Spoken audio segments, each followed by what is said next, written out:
What's up, Lowlives? It's your boy Rhino, and with me, as always, the Big Hurt, El Dano. How y'all doing? I gotta put some sound effects on this board. We should. That would be really fun to have a soundboard. Yeah, I just gotta not in the cards right now. No. In fact, dude, when I was like, "Hey, I'm ready to record," I pulled the boom over to my face. There's no microphone on it because all our shit was still packed up from the trip. Oh shit. So I was like, "Oh, I better get that taken care of." Yeah, I haven't unpacked. Notoriously, I do not unpack once I'm packed. I have to do it immediately or it won't happen. Yeah, it doesn't. I'm just like, yeah, I'll take care of that in a few minutes, and then like 2 weeks goes by, and my underwear is just like festering in a bag. Yep. Gross. Yeah, dude. We're gonna do a recap of the party at the Pen because we got back a week ago. Yeah. Yeah, it's been about a week now. Yeah, I guess let's start with let's just do the show's sponsors and shout outs to start it off. Shows. When this comes out, you already missed it, right? Yep. But there's the Hill Climb show. This is Tuesday before the Hill Climb show. We went to that. We had a fucking badass time. We have the Deadbeat custom bike show, invitational show. I got way too drunk. Dan was like, dude, you can't be riding, dude. Let me give you a ride back to the hotel in my car. They tried to throw me out, but I was just too slick. I slipped into a crowd, like fucking Assassin's Creed style. I was just like, and because there were 12,000 people there. There's 12,000 people there. Yep. No, all the women had their shirts off, their breasts out. All the dudes were cool, smoking pot, drinking beers. Yep. It was a fucking awesome time. Hill Climb was amazing. Yeah. Then on Thursday, we went to Big Truth Show, the custom social, and that was fucking awesome. Again, women, no shirt, no problem. Topless, every single one of them. Laconia was off the chain. We had a fucking blast, dude. Yeah. And then we're all looking forward to the Deadbeat retreat in August. The last few weeks have been a fucking whirlwind, dude. I mean, I got back from party at the Pen, and then there's a few days, and I was back out, and then I just got home yesterday, and then I'm leaving again tomorrow. So I'm just like, my fucking toiletries definitely haven't gotten unpacked. I've just been living out of that bag. Yeah, you haven't even needed to. Damn. Yeah, we went to it was my daughter's birthday.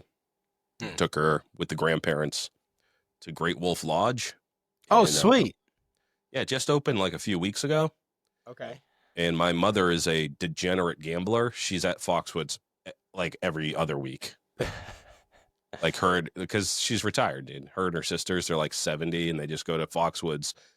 They drink fucking like, 2 margaritas, and then they just gamble away my inheritance. No, just literally. My family's poor. I'm not getting shit when they die. Yeah. But yeah, that's what she likes to do. So we went there, and it's all like free because she goes there so often. She just gets like comped rooms and shit. No shit. But it's like a huge water park and arcade and shit. Brought the kids, and it was a fucking blast, dude. Yeah, that place is cool. There's one out in Mass, I think, that I've been to out toward the Berkshires. And I've only been to that one. It was pretty cool. Yeah, this one, it's like all indoors, so I guess it's year round. But oh, nice. Yeah, I had fun, dude. They have they have the fucking the play place, with the kids and shit, but they have a bar there. The drinks are retardedly expensive, but Yeah. I still had fun. They have tubes that you go down. They're pretty fucking fast too. They actually go from inside the building to outside the building and then back in. That's sick. Yeah, dude. And they have like these huge floats that hold like 5 people. And dude, it's like a 20-foot diameter fucking tube that you're in. And yeah, so that was fun. So and I know my parents don't listen to this, but they're pretty annoying to hang out with. I mean, like I love my mom and stuff, but man, she fucking gets under my skin. So by the end of the 2 days, dude, I was just like, love you, gotta go. Yeah. Yep, no comment. My folks might actually listen to it, so. My parents they've never supported me, and they don't support me now that I have my own show. Yeah. But yeah, anyways, that has nothing to do with motorcycles, but the shout outs I think are just going to come throughout the show because we met so many people that like friends of the show and people just like that we've interacted with over the years. It was just so cool to meet them in person, and it was so helpful when they gave me their Instagram name. For real. I'd be talking to someone for like a couple of minutes, and then they'd be like, "Oh, so this guy has no idea who I am." Well, yeah, of course I don't. I've never heard your real name, and I've never seen a picture of you. I've only seen your bikes and shit. Yeah. So yeah, at one point I think I'd said to somebody like, you almost wish there were fucking name tags when you walked in. You write your Instagram handle and your first name on your name tag or something. You know what I mean? It was crazy. It happened to me a few times too, where I'm talking to somebody and I'm like, "Who are you again?"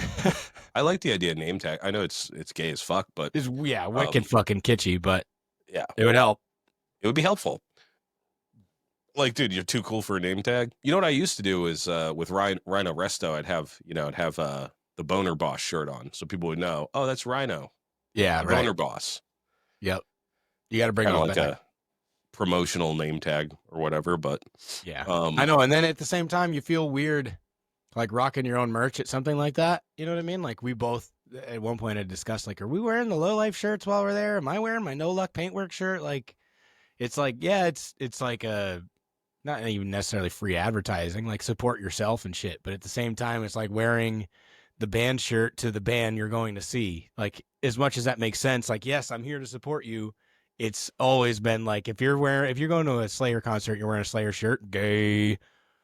So it's like, I don't get it though. I wonder I don't either, but it's true. That's how it is. Period. That's just how it is. Yeah, but I don't know if it's the same. I've definitely heard the music thing before, like all growing up. Like that was a fashion faux pas or whatever. Like you don't wear the band shirt to go see the band because you're super cool, right?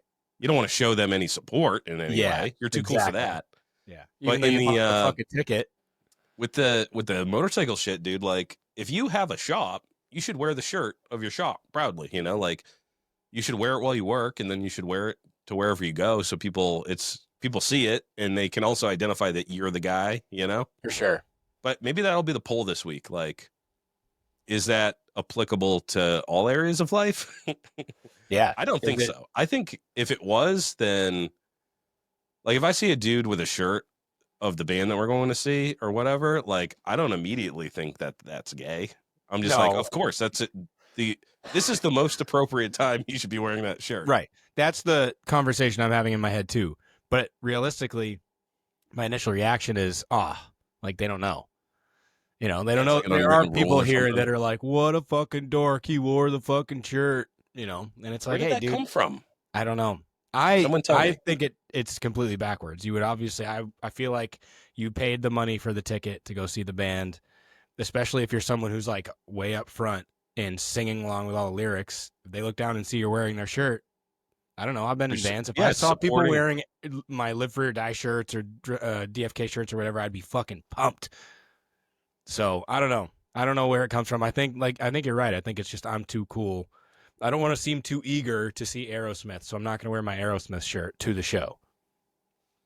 I fucking hate Aerosmith. I do too. They're arguably my least favorite band. Yeah, dude. Yeah. I really hate them. Mm-hmm. Can't stand Aerosmith. Maybe it's because they were so big when I was like middle school, high school, you know? Like and those songs were just trash, dude. Yeah, I know exactly why. My mother went to Nipmuc High School, and Nipmuc High School, while she was there, is where Aerosmith played their first show, like as a band. And that is confirmed actually in the Guitar Hero Aerosmith game. It says Nipmuc High School when you play the first level. Like it's in my mom's high school gymnasium. So obviously there was a lot of like, you know, hometown pride or whatever. Right. So Aerosmith was on my entire childhood. I get that. It's not even necessarily that I think they're bad musicians or make bad music in general. It's just if I go the rest of my life without hearing an Aerosmith song again, I'll be totally okay. Same. Yeah. I don't need that. I can't think of one good song that they've done. I mean, again, they have good songs, but I've just heard them so many times. Same with AC/DC or any of that shit. I can't stand I'll still rock a little Akadaka. it. That's an Aussie thing. Oh, really? I think so. Yeah. Oh, well, that's just silly. They're huge out there. Oh, yeah, for sure. Yeah. They call them Akadaka, I think. Oh, that's silly. If I'm remembering correctly. But yeah, dude. Well, let's some of these unwritten rules, let's unwrite them. It doesn't make any sense. Let's stop doing that. If you go to see a band, wear the band shirt. Prove me wrong. Tell me why it's so uncouth. Yeah. I don't get it. And I'm for it. If you have if you rep who you want to rep, dude. If you're going to the fucking, dude, I think I was wearing like the chop ahead fucking hat when I was interviewing when we were talking to Truth. I don't give a fuck. Yeah. You shouldn't be so concerned with fashion. Just wear whatever the fuck you want. Dude. Yeah, just pull something out and fucking wear it. Yeah. And I'll tell you what, dude, if you're wearing some low life gear, that bumps you up a notch, dude. Oh, for sure. I see you out rocking the low life hat, dude. You might get a sideways hug. We're definitely not going to big time somebody who's wearing a low life shirt out in public. We're going to do the exact opposite and be like, dude, thank you so fucking much. That's so sick. Let's get a photo or whatever. Like, I don't know. Let's get one thing clear. I don't think anybody's cool. And these people that think that they're too cool for school and they abide by these senseless rules, that's so uncool to me. Just do whatever the fuck you want. That's cool. Yeah. You know? Just be yourself. Wear what you want to wear. Yep. And yeah, dude, I think it's cool to support people. So if that's uncool, I guess I'm uncool. Yeah. But all right, let's get into the recap because we got a lot to go over. We have a lot of stories. Oh yeah. I was actually thinking today, I was like, oh fuck, dude, I just been go. So I haven't even like had time to reflect at all on the trip. But let's just start at the beginning. Yeah. We had a plan to get to the cheapest, shittiest hotel in Mansfield, Ohio. And it was about, I think the GPS was saying it was like 10 and a half, 11 hours or whatever, right? Yep. 10 and a half. Yeah. So, yeah, it was just to get everything packed. So we both have busy lives with work and whatever, you know. So we had to try to figure out how to get my bike into your truck. And also I had to call last minute audible because I didn't have childcare. My kids were still going to school, so I had to drop them off in the morning. So we're originally we were like, yeah, 2 a.m, let's just bomb down there. And then it was like, that's kind of early. How about like 4 a.m? Yeah. And then I was like, I got to drop my kids off. So I think the plan then was I'll get to your house as soon as humanly possible. But I think I got there around 9:30. Yeah, I think we ended up stepping out at 9:30, like right at 9:30.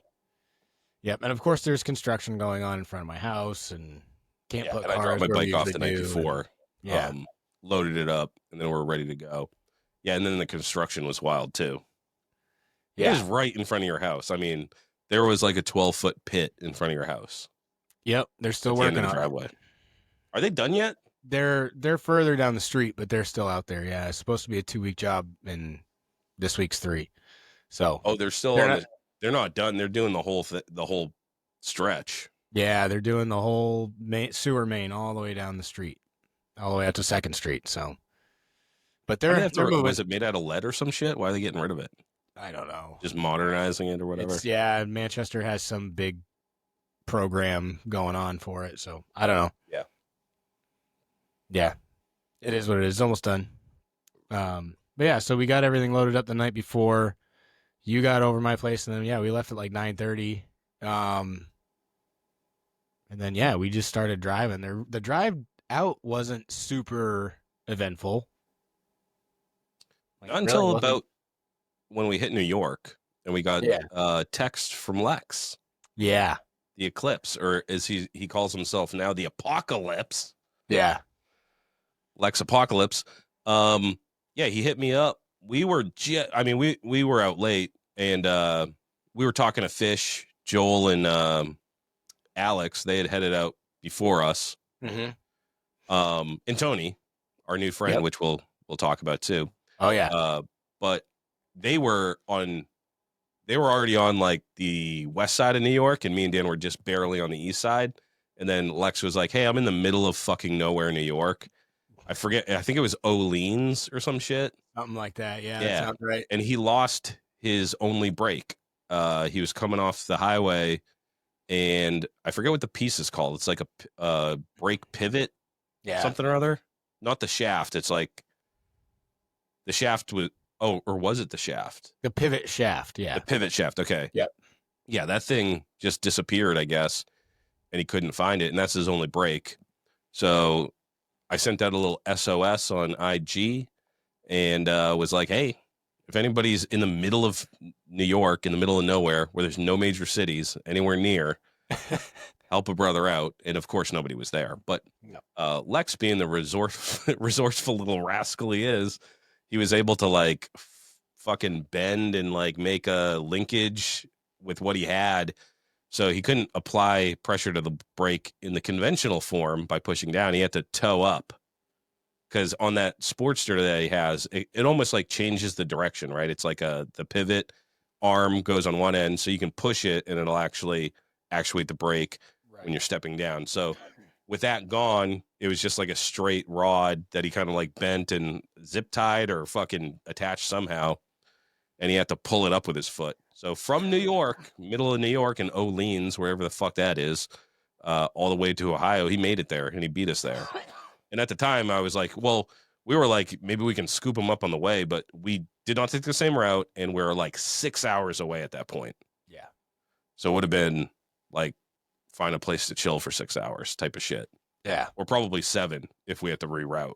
But I can't believe he fucking figured that out when he got there, and he did it literally toe hooking his only brake the entire way. Yeah. That's some baller ass shit. That's impressive shit. Yeah. Yep. Because he could have just called it quits and been like, oh, my brake doesn't work. Calling a tow. Someone pick me up or I'll hit the hotel, you know? Yep. For sure. But yeah. And while we were there, we were like, let's try to find that part, you know? But didn't find the part. And we were wrong too. I think there's 2 different, like he actually has forwards on his. That's where we were confused. That's we thought he had mids. Yep. So we thought he needed a different piece than he actually needed. So we were going to order it and get it sent there. And he's like, that's not the piece. Yeah. But we ended up finding, we had to go and look at some other bikes and be like, oh, that's how it's set up. Because I had mids on my Sportster too. Yep. Same. So I didn't have it set up like he had it. But I actually had forwards on it originally. So I probably had that piece somewhere in my, anyways. So yeah, it was pretty uneventful. It was actually fun. Like, it wasn't grueling, you know, the trip out there. We just chatted. It was just the 2 of us, you know, passed the time, giving each other handies and shit. Yep. And we got there probably 5 or 6. To Ohio? 8 or 9? Yeah, it was like 9. Oh, yeah, it was 12. Yeah, somewhere okay. around 9 o'clock. It was just barely getting dark when we pulled in. That's right. Yeah, it's summertime. It's bright late. Yeah, really wasn't bad. Made good time. Especially we didn't stop often, but when we did, we were like super fucking efficient. The only one that took any amount of time was that one we had to walk down that weird gangway over the highway. But other than that, we were in and out. We rock a piss. Oh yeah, that was the one on the way there. Yeah, we did that. I think one, we only stopped like 4 times. I think it was 4 times. Yeah, I mean that. And 2 of those were back to back because at that one where we had to go down the long gangplank and walk across, you went back to the truck. I took a shit, got back in the truck. I was driving, got back on the highway, and I was like, I guess I didn't finish this shit. I got to go. And it was an emergency. I was like, I got to go right now. Like, yeah, you were sweating. I could tell. So I got off the next exit, finished that up, and then we got back on, and then we're bombing. But yeah, did really, really good on fuel in that Chevy, especially hauling 2 bikes and us and all of our shit. But yeah, we did not do. That's the other thing is the bikes were giving us a lot of stress. Yeah, because we did. We didn't use the fish tank way. We did not use the fish way of securing your bikes. So we did it all fucky over the tires because when you go and you have 2 bikes in the back and you only have 2 tie down points, you got to go through the spokes. If you're lucky enough to have spokes, you can't be going around frames and over tires and shit. Yeah. So we were had too pussy we to had do that readjust. initially. Yeah. Yeah. But yeah, when we got there, the whole crew was there. So Lex was there. Fish Tank and company was there. Fish Tank rode with Joel, Dog Food Lid, Alex Ling Tattoos, and Tony, our new friend, who does not have any social media. So you know he's cool. Yeah. It's cool as shit. He'll come up a lot. I've been talking to him nonstop for the last 2 or 3 days. He's trying to help me with Boot Boy. Super fucking good dude. You'll hear his name come up a bunch. Yeah, and yeah, he's going to the hill climb and all that shit too, right? He's Yep. coming to hang. He's in the show tomorrow. Yeah, in the hill climb. So he'll be there. I'm meeting him at As soon like as soon as 5:30. I saw his bike, I was like, this guy knows motorcycle. You can tell when something's like when a bike is just super clean. Mhm. Like he has a shovel head, and it's just super clean. No, it's an Evo. He has an Evo. Yeah, it's an Evo. Yeah, it's like a. Oh, I that's think right. He has an it's Evo. like a 114 or something like that. Yeah, he has a built up. He works at a engine. What is R&R considered? Engine building, repair? Yeah, They engine do it building. all. I mean, they do it all. They're world class. Yeah, R&R. If you know bikes, you've heard of R&R. Right here in Manchester, New Hampshire. So yeah, he works over there. He's a mechanic over there. So they have the best tuner in the world over there and all that shit. So it's crazy. They build all sorts of stuff. They do all their own if you CNC buy a machining. bike that's been rebuilt here in New England, it's been to R&R. Like my shovel head was rebuilt at R&R. Yeah, for sure. The Evo from Boot Boy was built by R&R. So, but yeah, so when we got there, this was my introduction to Tony. We're all really bad at introducing each other and ourselves and whatever. So we just got there. There was a whole crew, and I knew everybody but Tony, but I could see. So they were working on him, Alex, and Joel were working on Joel's shovelhead, trying to get that thing going. He was just being a little bit of a bitch. So we were all hanging out, having a little parking lot party, and I was just kind of like fly on the wall, just listening to what they were dealing with the shovelhead. And Tony was kind of like, he was the guy that was really turning the wrenches and whatever. So I'm kind of listening. After watching him and his diagnostic process for probably 10, 15 minutes, I was like, cool, this guy knows what he's talking about. We're going to get along just great. And he's super fucking rad dude. Super fun to be around. Super, super knowledgeable about bikes. He's walking me through the Boot Boy shit now. Works at he used to work at Manchester Harley. That's how Joel and Fish know him. So they came out, they dragged him out there with his fucking crazy built Evo. That thing is so fast. You know why why the shovel head was stuck in my head? Because he was working on Joe's shovel head the entire fucking weekend. Yeah, dude. That's what it was. We put some hours in on that thing. But yeah, it had a few bigger issues than we could contain. But yeah, no. So Tony was there for everything all along, and hung out with us. So it was really, really great to meet him. He's definitely 100% folded into the crew. Like he's one of the boys. I didn't ask him, but does he listen to the show? I don't know. I don't think so. He better. Yeah, I'm not sure. Yeah, we're gonna start pressuring him a little bit to get some modicum of Instagram, whether it's to Just a Shovel Sam level, follow like 8 dudes. Exactly. That's what we're trying to tell him. Like that you can curtail what you intake better than you used to be able to. But anyways, you guys will hear more about him just in the future period because he's going to be around. Come check out. Well, you should have come checked out his bike on Wednesday of this week at the Hill Climb Show. Yeah.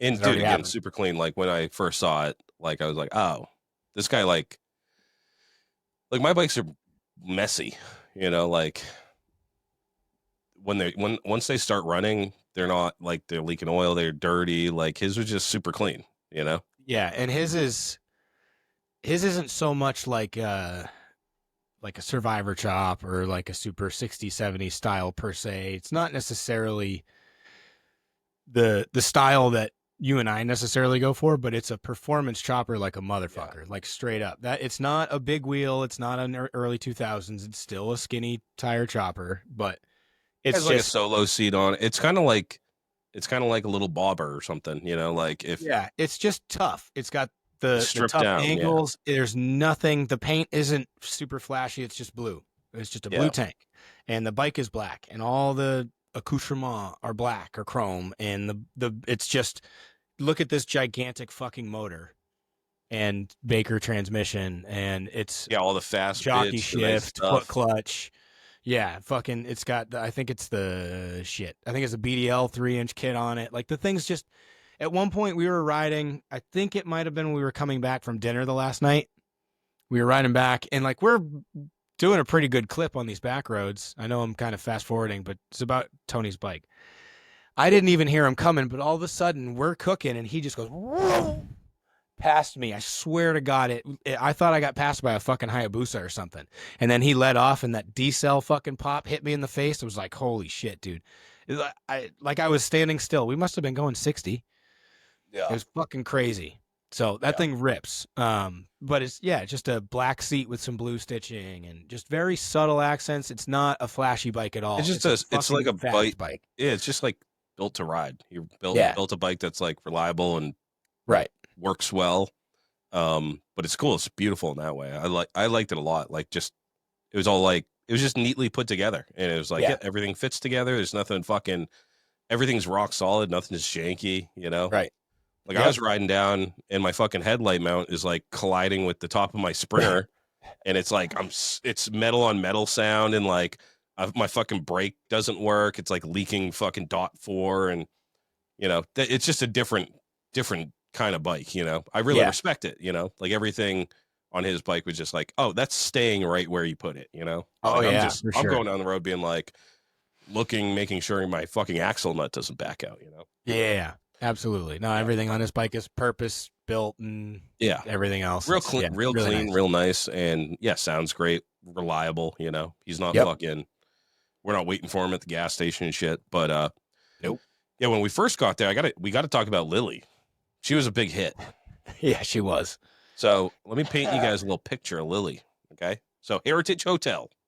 This place was everything we had dreamed of. All right. So just in your mind, just close your eyes and just picture a $50 hotel from Mansfield, Ohio. Okay. That's what it was. It was built in like, I don't know, 71.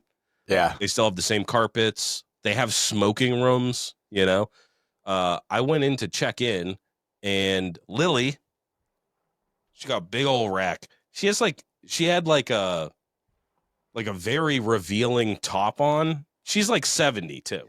Well, she was wearing a back brace. She was wearing a lower back brace. I think that was maybe but a low cut shirt, you know, in a back brace, kind of like a corset, you know. There you go. And she also had something for her arm, like a cane or something, like not a cane. It was like the whole thing, like it attached to her upper arm, like a crutch. Right. So she had a crutch and a back brace, and I walked in, and there's this lady screaming at her because she booked through like Booking.com. I don't know what the fucking problem was. But she didn't like want to get charged for something. And she's screaming at Lily. And Lily's like, talk to Booking.com, talk to Booking.com. This lady's still screaming like, I want to talk to your manager. I want to talk to the owner. She's like, not happening. And then she just looks at me and she's like, can I help you? This lady's still screaming. But then she went and sat down. She's like, all right, Lily's not fucking around, dude. This ain't her first rodeo, you know? But checking was smooth. My fucking reservation was sick. She gave me the key, and then we're on our way. But everybody had low-key had a little bit of a crush on Lily. She was a real sweetheart. She was very nice. She was very welcoming, very accommodating. And she straight up lives at the hotel. Yeah, lives in the hotel. I came in at one point. It was pretty late, and she was sitting in. When you walked in, there was like a little love seat, and she was sitting in the love seat, and she was folded precisely in half. Her head was resting on her knees.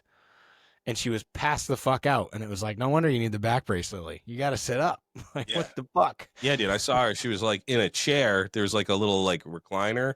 And she was all curled up in there. And I walked in and like woke her up. And I'm like, sorry, I didn't mean to. And she was like, just went back to sleep. Dude, like local Mansfield television on full blast, you know, like on a CRT TV. Yeah. So, yeah, it was great. The place was filthy. We went into our rooms. There was stuff all over the sheets. Blood. I mean, biological matter was on this stuff. Random black spots. Like nobody's washing these sheets. They're just popping them, waiting for the next guest. But they were stoked, dude. They were like, this place hasn't sold out in years. They said like 4 or 5 years. And they finally sold out. And we had a cast of characters there. Yeah, we sure did. In fact, when we were working on the bike the first night, we're standing there, and I didn't know, like, a couple of the people I didn't know, like, that were staying there, but I knew they were in town for the show. Tony was one of them, and we're just like working on the bike, standing around. This other guy, he kind of looked like maybe he was a chopper guy, maybe because it was dirty and shit. So I was the one that got this guy mixed up in our group because he was just standing there like staring at us and shit. So I assumed he was just shy, but he was maybe Tony's friend or something. So I was like, "Hey, what's up, man? You going to party at the Pen?" And he's like, "No, what's that?" And that's when I knew I fucked up. And this guy fucking hung around, dude, creepily, creeping everybody out for the next few hours, dude. Just like hanging out, looking at all our stuff, looking at our tools, looking at our trucks. Yeah, when I turned around and realized no one's talking to this guy, because I had the same experience. We came out after, and the guy was already down there. So I was like, oh, he must just be somebody who came, or they met or whatever earlier, and he's here, and he's part of the group. Because nobody was like weirded out by him. I think Lex was talking to him, and then after a while, we're working on Joel's bike, and we had moved it further away from the hotel so we could try and start it, not wake everybody up. And this dude's just standing there, just like. He'd look at our bikes in the truck, and then he'd look at Joel's bike, and he'd look down at my bag of tools, and he'd look at Tony's tools, and then he'd look over at the Harley trailer, because Fish and them came in the Harley truck with the Manchester Harley trailer. So, like, it was a fucking billboard, right, on the side of there's, wonder what's in there. And this dude's just literally going back and forth, like, casing our shit. And I started asking everybody, like, who the fuck is this dude? And why is he here? And then once I got a general consensus that nobody knew, I was like, bro, he's got to get the fuck. Why the fuck were we letting that dude hang out? He's going to come out here and steal our shit. So we took some preventative measures, and luckily we didn't have any incidents. I saw that dude a few more times throughout the weekend. Oh, yeah. Too. Yeah, dude, he was like, yeah, I'm trying to sell a guitar. I'm on my way to California. I'm like, dude, none of this makes sense. Yeah. You look totally washed out. Like, just, I stopped talking to him. Like, we got to get this guy out of here without being total dickheads. I mean, right. Alex was like, I'm going to tell this kid to get the fuck away from me if he comes near me again, start talking. Yeah. But, no, he was getting close. He was sketchy. There's definitely some sketchy characters there. There's definitely some dudes that live there long term, like a lot of truckers and stuff. There's that dude. He had like a bunch of welding equipment in the back. They were barbecuing money, and shit. Baby. What's that? Yeah. Blue collar money, baby. Yeah, dude. They were like straight up eating corn and hot dogs and shit out back. Like they lived there. Oh yeah. No, they did. I talked to them. Yeah. Yeah. Nice dudes. $50 $50 a night. I bet they get like pretty good long term rate there. Yeah, for sure. But that hotel was perfect for what we were looking for. Like, we wanted somewhere that if some shit went down, we could handle it and not have to worry about it. You know what I mean? And it was, when we pulled in, we were like, are you sure? Like, I think you and I both were expecting more like, more urban, like closer to a bunch of other shit just because of how cheap it was. And it was right off the highway. The closest thing to us was a fireworks store. Yeah. And then it was like 5-10 minutes away from everything. So it was fucking perfect. We didn't get fucked with. None of our shit got stolen. Yeah, no, it was awesome. Yep. Good choice, Rhino. Yeah, fuck yeah, dude. Good luck with that shit. For sure.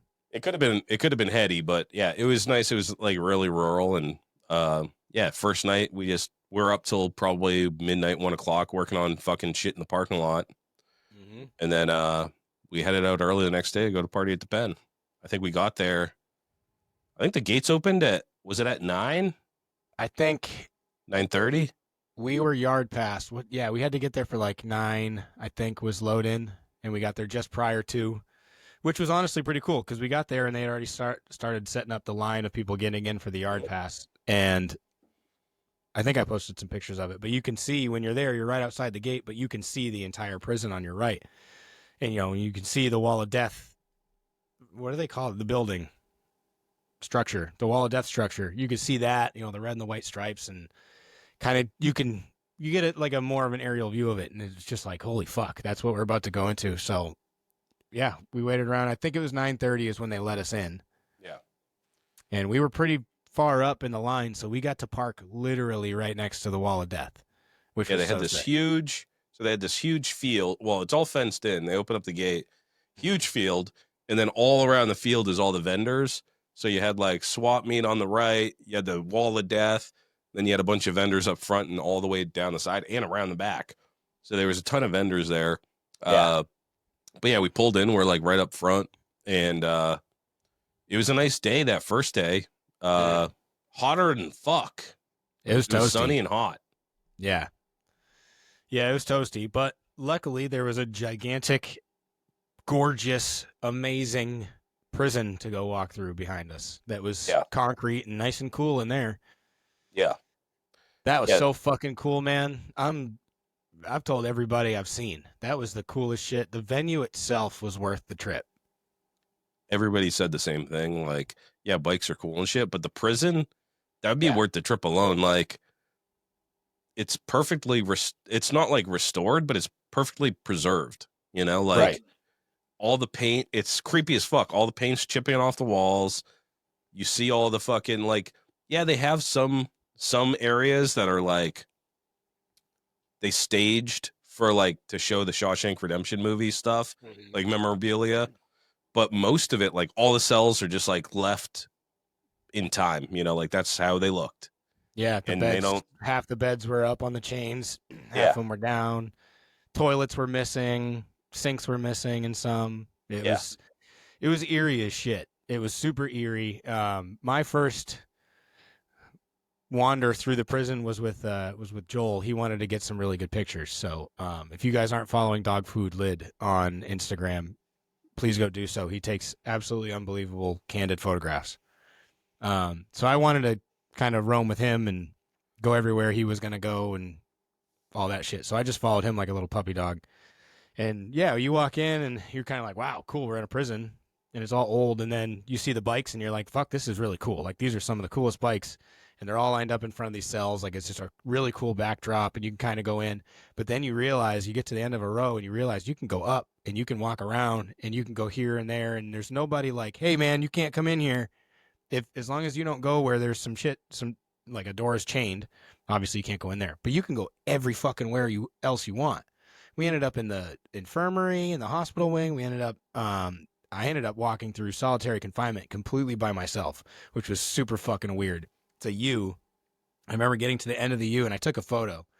I got to the end of the U and I could see the other side and realized I just came from that side and there's no one else in there. And I'm like, I'm in solitary confinement by myself. I'm definitely getting butt fucked by a ghost right now. Like I gotta get the fuck out of here.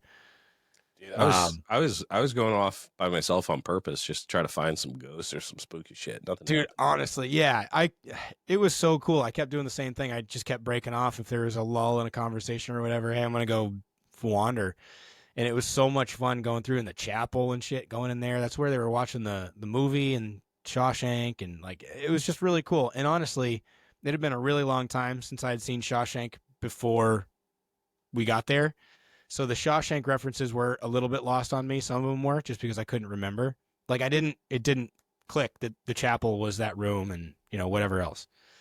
But watching it after, I don't know about you. We watched it on the way home and then Kayla and I have watched it once since a few days ago. Oh yeah. It was just, it's such a good movie, so cool. Dude. It's such a good fucking movie. It's a perfect movie.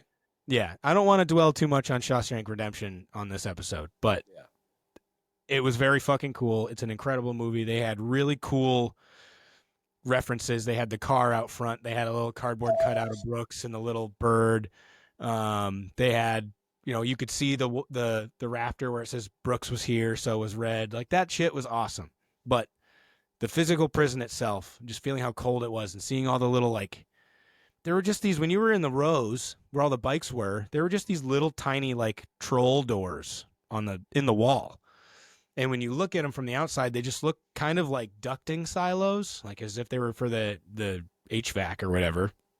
But you open up, they had some of these little troll doors open. They're like maybe 3.5 feet tall. And you climb your way in there, and it's a fucking stool, just like a kid's stool, and nothing else in this fucking tunnel. You look up, and it's just straight up to the sky. So I don't know. I didn't see anything that explained those. So I have no idea. I'm just assuming if you fucked up and you were on, like if you're out Gen Pop or whatever and you're on your cell and you fuck up, they'll just throw your ass in there instead of putting you in, you know, in solitary. But I don't know. when I realized that there was a chair in there, that there was a possibility that they would just stick people in there and be like, fucking sit here and think about it. Shunk, and close that door. And it's just, you're in it was like, it wasn't wide enough for me to put my arms out. That was very tight quarters. Dude, I couldn't do it. It freaked me the fuck out. And some dude witnessed me going into one, and I was like, oh, get me the fuck out of here. Yeah, dude, Lex actually watched like a documentary about Shawshank. So he was like our tour guide. Oh, And he was shit. talking about the ventilation system. Because inside the prison, so it's hotter than fuck, but inside it was nice. Because they have this really sophisticated, like, first of all, the architecture, the guy that created it, like part of his philosophy was that like the architecture can rehabilitate people, you know, in its beauty and shit. So it's like really cool, like Gothic architect. I'm not an architect, but like Very ornate. I would say like Gothic, you know, like Yeah. big stones and like just a really beautiful facility on the facade. Then once you get in, really sophisticated, like there's no AC or anything, but like the cooling effect and the circulation of the air and stuff just through these like I don't even know, they're like the ducting system or whatever, like it kept it really cool, just like naturally. Yeah. But yeah, it was super cool. And then some of the cells had like little plaques on them, like, hey, some motherfucker burned himself alive in this cell, or Yeah. hey, this cell, 13. you know, Lil Wayne did this music video in, you know. I missed the Lil Wayne reference. Was There's that a Lil real? Wayne one, yeah. Nuh-uh. Yeah.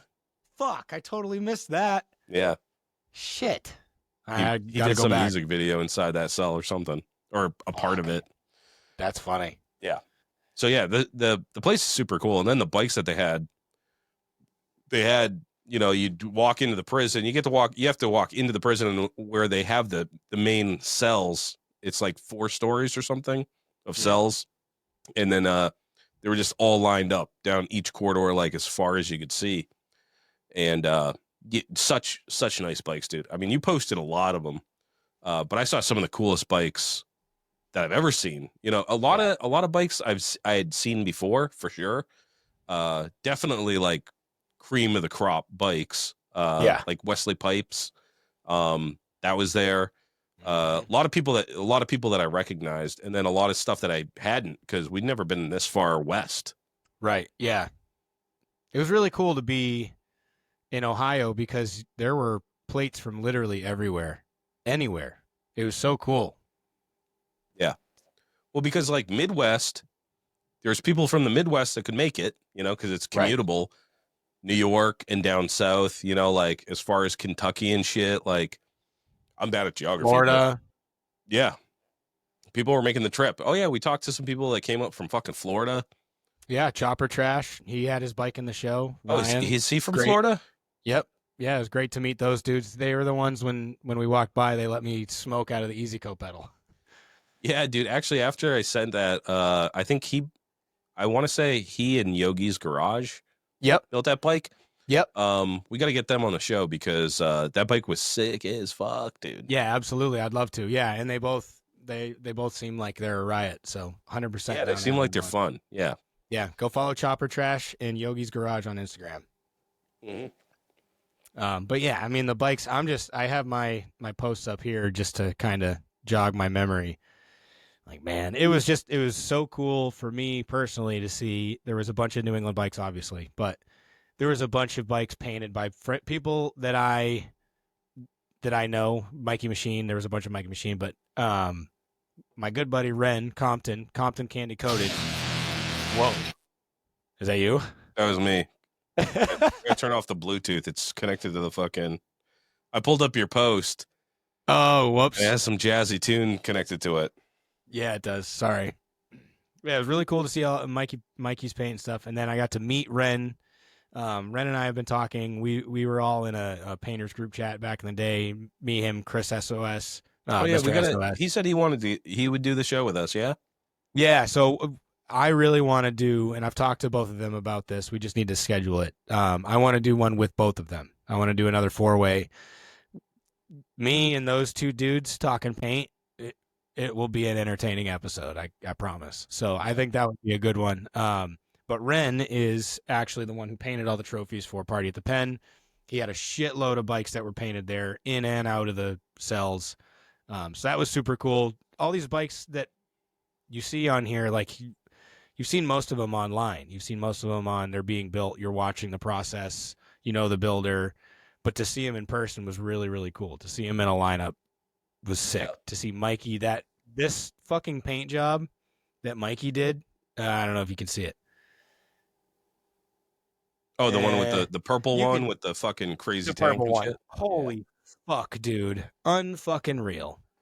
Yeah. But yeah, super crazy curated stock of bikes. Yeah, wicked nice paint, wicked nice bikes. I saw that. I still think about it. I didn't catch the guy's name, but that XS that I saw with the fucking the white and the orange flames and shit. It's like the nicest XS I've ever seen in my entire life, dude. I gotta figure out who's. Yeah, that one was super. I have nice. it somewhere because I wanted to circle back around. But dude, even in the parking lot, there was bikes that you would just stare at. Like, how long there was this bike that had what, cellophane or some shit in it, like buried. It was all Mylar. Yeah, yeah. that was crazy. We ended up actually, yeah, it was Chopper Trash we were talking to. I think he knows the dude who built the bike, so he was explaining it some to us. But yeah, it's this crazy fucking. The entire bike is molded and coated in Mylar paper and then resined and then painted over it with candy fades and pearl. It's fucking unreal. It's the blue one on my post.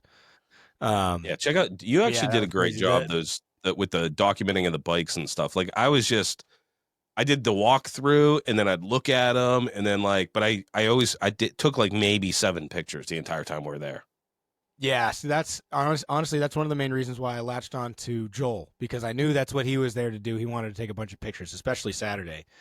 And I knew previous history, you and I suck ass at taking photos and videos. I remember Jerry, 812, yelled at me. I think it was at Deadbeat. He didn't yell at me, but he was like, hey, get some fucking videos and some pictures and stuff. Like, you need to be chronicling this stuff. And I was like, shit, you're right.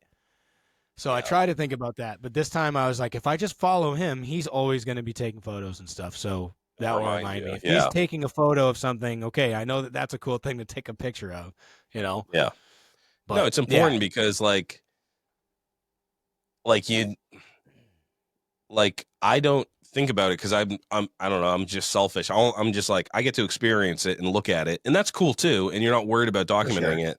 But then you're always bummed because you're like, oh, what was that bike? Like, dude, I didn't take any pictures of any of the bikes, you know? Right, or maybe I took like a handful. I think I took a picture of that XS because it was so impressive. But yeah, it was cool like that you had all those pictures, because then when you posted them, I was like, oh yeah, that bike, you know? Yeah, for sure. And I wanted to do the whole take pictures of all my favorite painted tanks and shit. I'm a painter, and I don't see it as a weird thing to post other people's stuff in support of them. You know what I mean? So I wanted to put all that shit out too, just personally. People love it when you take pictures of their bikes, right? For sure, and post it up, and you know, I wanted to chronicle it. I wanted to have it to look back on. I wanted, you know what I mean, for us to be able to post some shit, all that stuff. So it's something that I'm trying to keep in mind, and just in general, I'm on this weird little personal quest to just take better photos too. So it's kind of a little side quest thing for me at this point. Yeah. But yeah, I got a lot of fucking some good pictures. photos, dude. You had ones with like the sun in the background, like really fucking. That's some Pulitzer Prize type shit or whatever the fuck you get for taking photos. Yeah, I don't know. Yeah, that was cool, man. And you know what? It was awesome is like when you get to go there and you don't know who's around the bike, you know what I mean? And you're like, dude, that's fucking sick. And then it's the guy that built the bike, you know, so you get to talk to them, or, you know, like the cool thing is I got to meet a lot of cool people that they're not in New England, so you never see them, like Chopper Chug. That dude, he was up in the art area. Yep. And he was doing like I think it's over now, but he was doing a GoFundMe to publish this cool book. He just like goes on trips and documents stuff and writes and takes pictures and shit, and like super nice guy. And I've followed him forever, you know, like cool dude and cool mission. And we talked to him for a long time. And what is it? Like a lot of the vendors too, like Union Manufacturing, like super cool dude, super chill dude, wicked nice parts, by the way, too. so bummed I didn't get a chance to talk to Hunter. I kept seeing him, running around and doing his thing or whatever, but I wanted to talk to him about that bike so bad. Speaking of which, Free one. voting is open. Go fucking vote for your Built Well People's Champ. There's only 6 left. Go pick. Yeah, I had no idea who he was. He has really distinct leg tattoos. Very cool. Yeah, Very wicked cool, dude. sleeves. It's like a tapestry or something. So I just went up to him. I'm like, dude, I don't know if this is gay or not. I'm like, those are sick, dude. I love it. So sick. You don't see that a lot, but it was right in front of his booth. And one of the things that actually I forgot to buy, because he had to run for a picture and I was going to circle back and catch him again. But he does this really elegant design for making your own exhaust. So if you need to do stainless steel exhaust to do the tack welding and stuff, he makes these little clamps that clamp them around, and there's a recess cut out so you can tack weld it. And if you get those on like welding websites and shit, they're like $100, dude. He sells them for like 20. Really nice, like stuff like that. I really like. It's just like a cheap, purpose-built design for something that's like super cool that you actually need. So I'm actually definitely going to pick some of those up, because I was actually going to make my own when I was building the exhaust for the Softail. Because I was like, how the fuck, as one person, how do you tack that into place? You have to clamp these two pieces together, and I have to hold, the TIG wand in one hand and then the rod in the other. Yeah. I don't have a third hand to prop this shit up, and it's stainless steel. So I like shit like that. But yeah, just walking around and like talking to all the vendors. The other cool dude that we're gonna get on the show is the artist. I forget what it's. The Big Huzz.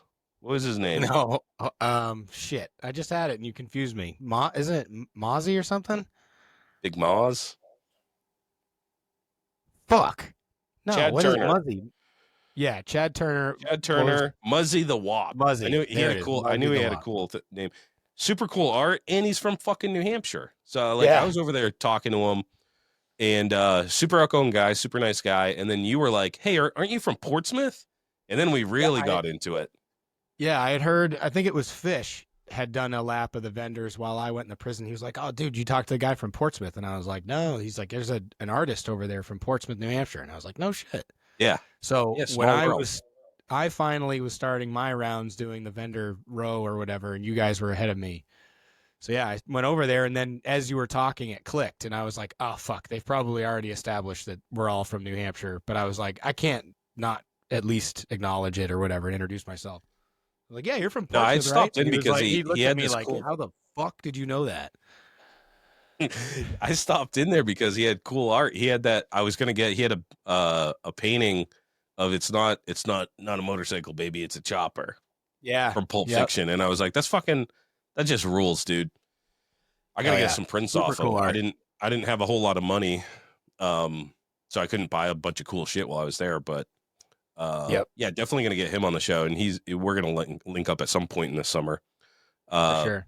Muzzy the there's Wop a lot on of cool Instagram. vendors. We'll follow him. Yeah, the vendors were sick.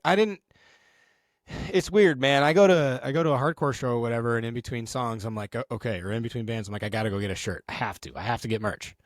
But when I go to like chopper events for whatever reason, I don't put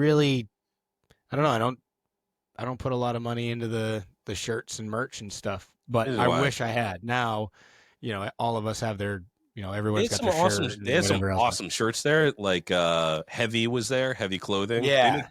Some of my favorite shirts I've ever owned are Heavy Clothing shirts. Yeah. But again, I'm like, if it's not the right time, I'm like, I'll get it later, so I'm not carrying a fucking t-shirt in a bag around all day, And then right. Exactly. But they had They had awesome swap parts too. Like even some of the vendors that were doing t-shirts and shit, they would have swap parts. And then they had a whole section. Shout out Waltzetta, I think is his Instagram. He's a New England dude. Oh, yep. He had some awesome parts. So chatted with him for a little bit. He was at the fucking Lowlife swap meet, the Lowlife Snow Life swap.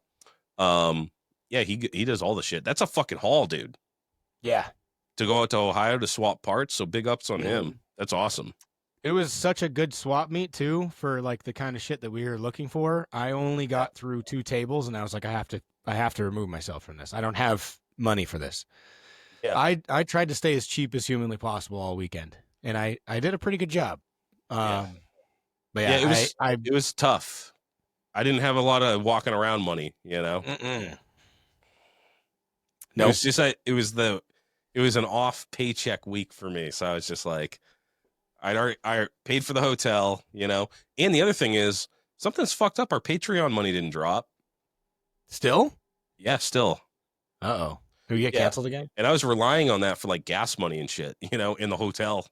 So I Oh, did that all out of let me pocket. know. I'll send you some money tomorrow. No. I gotta figure it out. I don't know what the fuck the problem is, but like it sucks because we left on what, the 6th or something, and we always get that on the 5th. So I was like, oh, we're golden, you know, that'll pay for lodging and gas and all that shit, but it never came. And Fuck. here we are. It's the fucking, I don't know, the 17th, and it still hasn't dropped. So Yikes. I was a broke ass bitch, and all I had was beer money. So, yep. And they did have cool beer. They had, obviously, they had the Modelo's, thank God. And when those sold out, I turned on the Party at the Pen. They had Party at the Pen beer. They were IPAs, right? They were lagers, but they tasted hoppy as fuck. They had like whatever that scale is, IBUs. Had a lot of IBUs, but it was a lager that tasted like an IPA. Definitely did the trick. Yeah. And then the other thing is, when we first got there, it was hot as fuck. So I was just chugging beers, dude. And then me and Lex were like, I think we need to go lay down in the grass. Like, we need to go find some shade, dude. I got sunburnt. I had that stupid sunburn on my head, shaped like a D. So I'm a dickhead. Yep. But yeah, then, that first day was awesome, dude. It was fucking blazing hot. I love it too. You know, like I love just like that summertime shit. Yeah. And we got to meet a lot of fucking that after that first day, we went to, they had the after party at the Brickyard that we all went to. So we all, we rode out. I think we left a little bit early because we got there fucking at 8:30, 8:45, or whenever before load in. So by like 4:00, dude, we were like in the sun all day, walking around all day, and we're all like beat, you know. And we just fucking traveled for 12 hours the night before, stayed up till midnight drinking beers, fixing bikes. So we're like, all right, well, let's head to the hotel room and drop off the bikes, go down the Brickyard, see what's up. And the Brickyard, I was expecting it to be like a bar or something, and I was like, that's gonna suck because there's a lot of people here. There's like thousands of people here, and we're all gonna go pack into some fucking bar, dude. Yeah, that's gonna suck to get a beer. But it wasn't. It was just open. It was just open in the middle of the city. It was just like a brick yard. It had like bricks. So sick. Open air. They had beer tents and shit. So fucking rad. They had food trucks out there. There were bikes lined up on the inside. They had a good band. The two bands that played were fucking incredible. The first one was called the Heavy 70s, and all they played were covers of like Black Sabbath, Dust, like all the old cool 70s, like psychedelic heavy metal, so to speak. And they fucking killed it. The drummer looks like Jim Morrison and has a voice. He can duplicate any voice. He did Ozzy. It was incredible. Oh yeah, the drummer was singing. The drummer was the singer, and he's fucking unreal at both. I've never seen that before. Oh, I have a few times. Sometimes it's corny, but he fucking nailed it, dude. He was unbelievable. And then the second band was some of the members from the first band, but they did all original music. And that front man had an unbelievably unique vocal range. His name their name was the Grave Bathers. They're on Spotify.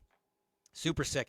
It's very like that psychedelic Black Sabbath-y kind of like chopper rock, you know what I mean? For lack of a better term. I know that's not what it's called, but it's like the heavy 70s shit.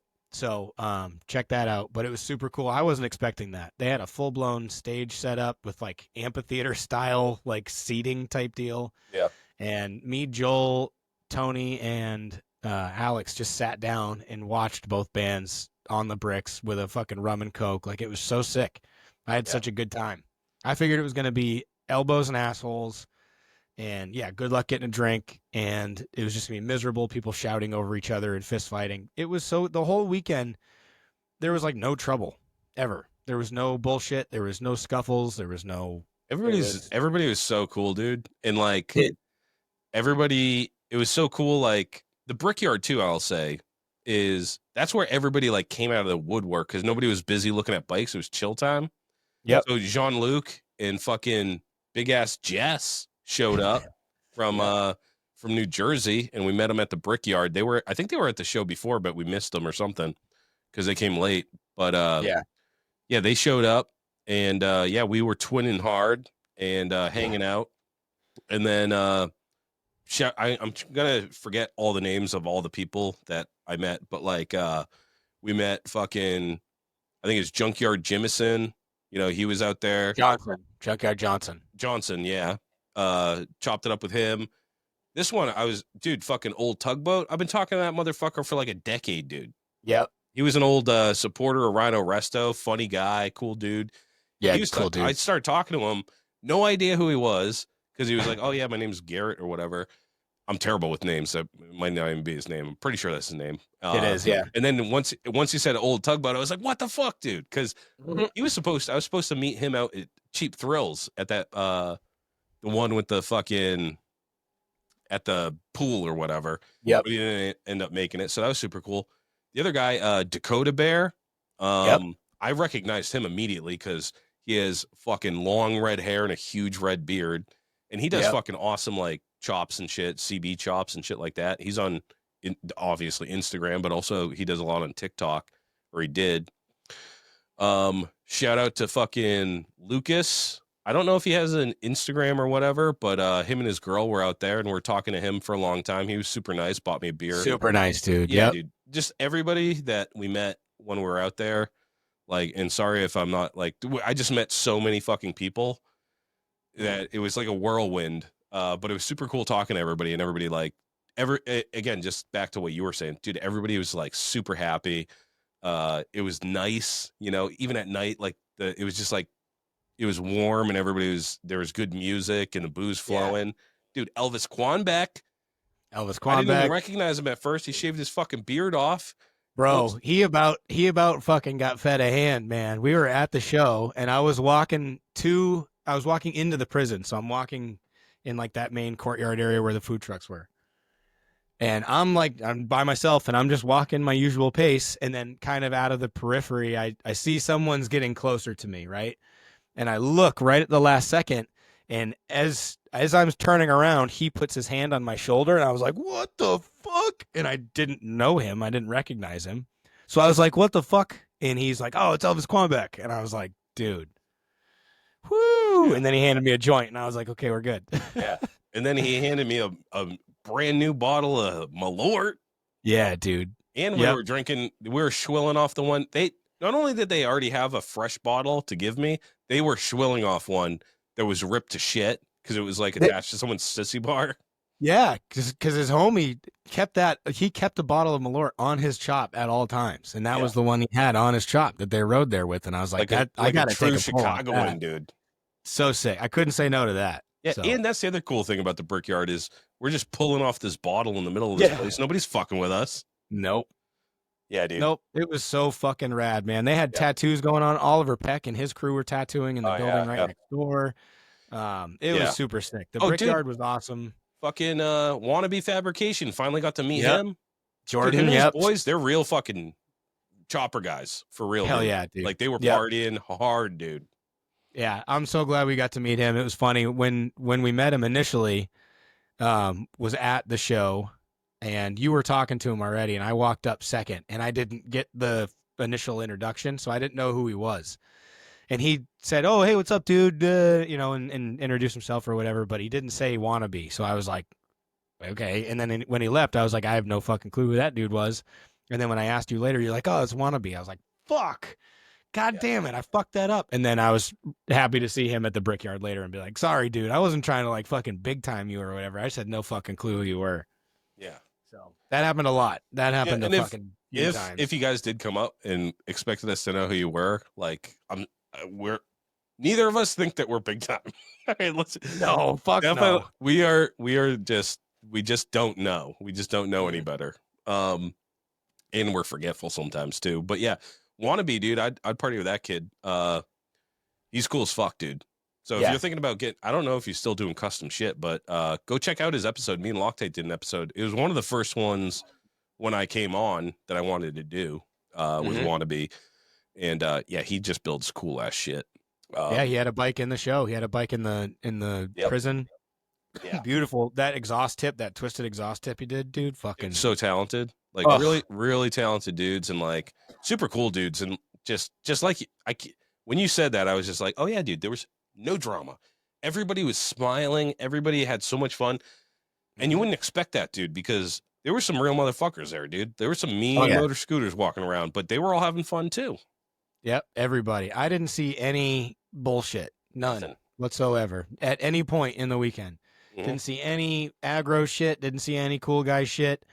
It Everybody was just knows how to it, handle themselves. It was fun. it was so sick, dude. It was so fucking cool. And I'm not saying that we usually see drama and shit up here either, because obviously, you know, wasn't shit going on at the Las Patas show. But just because it was a show of that magnitude in a new place for so many people, I just expected egos.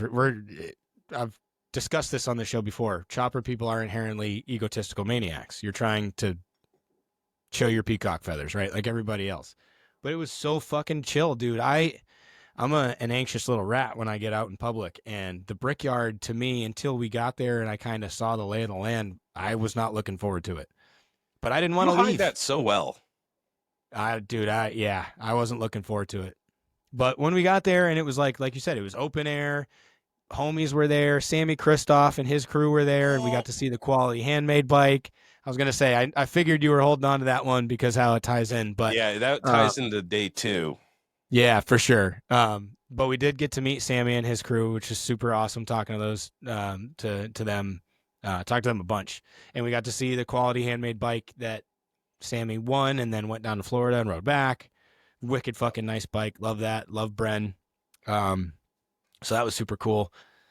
But yeah, it was just the perfect, I hate the fucking word vibes, but it was the perfect vibe. Like it really was. It wasn't stressful. There was no peacocking. Nobody's chests were out. It was just really chill. comfortable, and like everybody was just cool and being real and being themselves, and you know, like you didn't hear people talking shit on bikes. Like it was just like everybody's just stoked to be there, and like stoked to be able to meet these people. And that's what's so cool about the chopper culture is like, you know, that it doesn't matter if you're from New York or Ohio or Florida or fucking Jersey or whatever. If you're into fucking motorcycles and you're into this lifestyle and building bikes and shit, and you can appreciate that shit, then you're already cool. You know what I mean? Yeah, for sure. You're already into the same shit. Yeah, it's really cool, man. I left with like a whole new, I know we're skipping ahead a little bit, but I left Ohio with a whole new appreciation for the culture and a whole new batch of motivation. It was just really cool. It was cool to see how one of these like real high level shows get done, you know what I mean? And how they get pulled off and whatever. And obviously this was a first year show for Party at the Penn East. So certainly it couldn't have, you know, it didn't go as smoothly as we all saw, you know what I mean? There were surely things that didn't go the way that they wanted, but it's just going to get better and better. And if that's the standard, holy fuck. Cause like, dude, we didn't even talk about the Wall of Death. That was like the first thing I did. Let's get into the Wall of Death. Cause on day 1, you went and saw it and you were like, bro, you got to go see this shit. The very first thing I was like, yeah, I'll get to it. But then you were like, no, you're going to see it. So the first thing we did when we were there was we parked right next to the Wall of Death again, and we waited till the first showing at noon. And Ray Lanzillo was like, there's a big clock behind him that says next show at noon, and he's standing there. He's like, when's the next show? So we trolled him for like the next 3 years of his life. Oh yeah, we were not letting that one go. No. So at noon, and this was my first time. I've been to places that had the Wall of Death, and when you see the videos of it, you're like, okay, I've seen it, but you haven't seen it until you've seen it in person. And if you haven't seen it in person, next time you have the opportunity to see the Wall of Death, you have to. It's the most stressful, most amazing like thing that I've ever seen in my life on 2 wheels. So these dudes, they go dudes and gals, right? There was 3 guys, 2 guys and a gal there. They have old motorcycles from the 20s, like Indians and shit. Right? Were they all Indians, or did they have a Harley there too? They had a Sportster out front, so when they did the whole "Hey, we're about to do a show" thing, they got the Sportster that's on the chromoly rollers. But yeah, and then they had they were Indian like 250. They were like the Harley 250 Air Mach-E knockoffs or whatever, that kind of deal. Yeah, little 250. And then they had Hobo Bill had the 1928 Indian 28 that he did 1928, and then they had the go-kart too. Yeah. So this 1928 fucking Indian, which good luck even getting that to run if you're me. But this motherfucker is going on a wall. This wall of death, by the way, it's made out of wood, and it goes 90 degrees. Like, it's 90 degrees. It's not 45 degrees. It's 90 degrees, dude. And to see that, to hear it, to feel it, because the whole fucking thing is rumbling, and you're up in the up at the top. They don't just go around and go, woo, dude, this guy's grabbing dollars. He's going handless. He's spinning around on the bike going backwards and shit while at 90 degrees on a 1928 fucking Indian. Probably doing 40 on the Speedo. Oh, yeah. Saying. Because, like, centrifugally, like, or whatever the word is, he was fucking booking. Yeah. He wasn't going slow. Dude, they go right up to the top, and then they skid out. They're not just going around. They skid. Dude, I was waiting for a motorcycle to fly in my face and kill me. Dude, when she did that, both times I saw a show, when she did that, I thought it was over. I thought she was literally going to just skyrocket into the fucking air. And then they go tandem, dude. And they're fucking with each other. Like, he's like putting her hair in her face and shit, and they're grabbing dollar bills out there. It's the most amazing, stressful thing I've ever seen, dude. It's so much respect, dude. When you see it, and you're just like, holy fucking shit. These guys know how to ride. I forget who said it, but someone was like, kind of humbles you if you think you're a good rider when you see that, you know? The first thing I said after I watched the initial show was, it occurs to me I have no idea what I'm doing on a motorcycle. Oh, yeah. Like, I wouldn't even know where to begin to try that shit. So they're called American Motordrome Company, American Motordrome Wall of Death, AMDC Wall of Death on Instagram. Go give them a follow. You can kind of see what's going on. Absolutely, I'd like to get them on the show, on a great show. There's no bullshit. There's no like fluffy whatever. They do their quick little spiel about, hey, if you want to donate to some money, because they don't get they can't get insured. They fucking ride motorcycles on a 90-degree fucking wall made out of wood that they assemble every time they set it up. Yeah. So and that chick wiped out that day. I was gonna say, I think like the second to last show, she actually had a spill. I heard she was okay, thank God. Luke and Big Ass Jess watched it. Oh, I'm very glad I didn't see that. That shit is me too. Stressful. Dude, I was like, please don't die. Please don't die. Like, I was like so worried for him, dude. For real. It's a jagged ass 2x4, 90-degree wall to a 45-degree plank to floor. Sick. Like, so insane. If you fall, that has to fucking hurt. And they're not wearing helmets. They're not wearing pads. They're not wearing fucking, there's no cages. Safety gear. Nothing. Yeah. Literally no safety gear. Yeah. They're just kicking these bikes over and then riding them on a fucking wall like Spider-Man, dude. Best case scenario, you wipe out, hit another motorcycle that's down at the bottom because it's like 10 feet circumference. Yeah. On wood, you know? Best case scenario, you almost die. And I'm so glad I didn't see that, dude. Yeah, I'm so glad, because that's all I was worried about the entire time. It's the most amazing thing. I'd love to. I'm gonna reach out to them and see if they'll do a show, because get on this show, because it was one of the most amazing thing. I'm gonna go ahead and say it's the most amazing thing I've seen on two wheels. 100%. I was gonna say so the most impressive thing I've ever seen involving motorcycles or go-karts. It's this. You don't get any more like timeless, like, dude, Wall of Death. You're keeping that tradition alive. You know, like, it's just the coolest thing all around. Like, just to be in there, it's like you took a time machine back to like the fucking 1800s or some shit.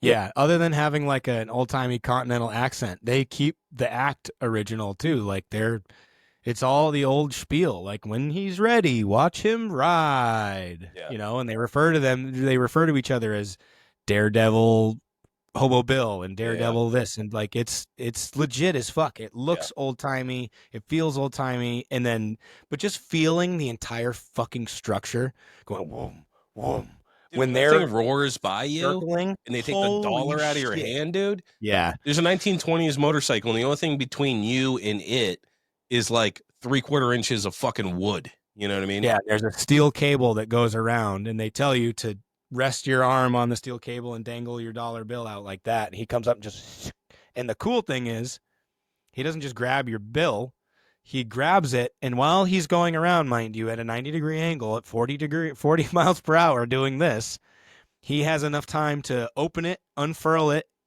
check what denomination it is. If it's bigger than a dollar bill, he holds it up and goes, woo, and shows it to everybody, then crumples it up and puts it in his pocket, and then gets back to doing what he was doing. So fucking It's cool, dude. Unfucking real, man. It's Yep. so cool. They're so skilled. I don't know. I used to think I was an adrenaline junkie, and skydiving ain't shit compared to that. Yeah. This is way more dangerous. I can't think of anything more dangerous to do. Yeah, it's unbelievable. And I totally see the appeal of, like, you know, you're a young kid or whatever, and you're like, fuck all this day-to-day normie shit. I want to go join something as close to the circus as, you know what I mean, and travel the country and live like a gypsy. That's it, man. Like, oh, I totally see the appeal in that shit. I'd love to talk to all of them that work for the whole organization and see, like, how'd you get here, you know? Dude, shout out to Party at the Pen, too, because usually you have to pay, but Party at the Pen paid them. It was a free show. Yeah. You can just walk up. You can see it as many times as you want. They did it like every hour. Every hour on the hour. So fucking rad. Yeah. So cool. Yeah. So, That was, yeah. day 2. We kicked it off with the Wall of Death. And then we went inside checking out all the bikes. They're doing a lot of the photos. We missed that. The mug shots. Yeah, we missed the mug shots. Which you can go buy. I saw Fishes. Fishes came out awesome. Yeah, he looks, dude. He looks like he's been there for 10 years. Yeah, it looks authentic. But here's the best part of day 2. So we were all chilling. They had this area up on the prison.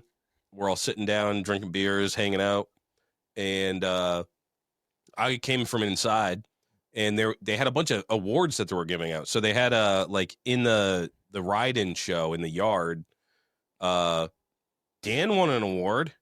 Tell us about that. Oh yeah. So at the end of the second day, I walked back to the bike after they had done all the awards and shit. And when I got there, this was just sitting on my bike with a white knuckler sticker. So the sticker kind of, okay, he put it there on purpose, but I was like, what the fuck? This wicked nice wicked nice knife is on my bike. So I'm looking around, and luckily there was somebody there also getting on his bike who witnessed the entire interaction. He's kind of like laughing at me, and he's like, that's him right there, dude, in the Indian Larry shirt. So I walked over to this guy, Bear, shout out Bear at White Knuckler. I walked up and I was like, hey, sir, this was on my bike. And he was like, yeah, dude, that's for you. You know, we gave you the parking lot pick every show we go to. We picked the best bike or whatever out of the parking lot. So he went and picked one that is like, it's matches really yellow well. and red. It's so fucking sick. It's such a nice knife. If you guys are looking for a knife, go check them out. A couple of people have pointed out that it actually kind of looks like there are actually flames in the epoxy. So pretty fucking rad. Sick. I'm super honored. Very, very cool. Definitely didn't expect that because there were some absolutely incredible bikes in the yard. But yes, thank you, Bear at White Knuckler. That was very nice. But this next story is a lot funnier. I won an award too. You sure did.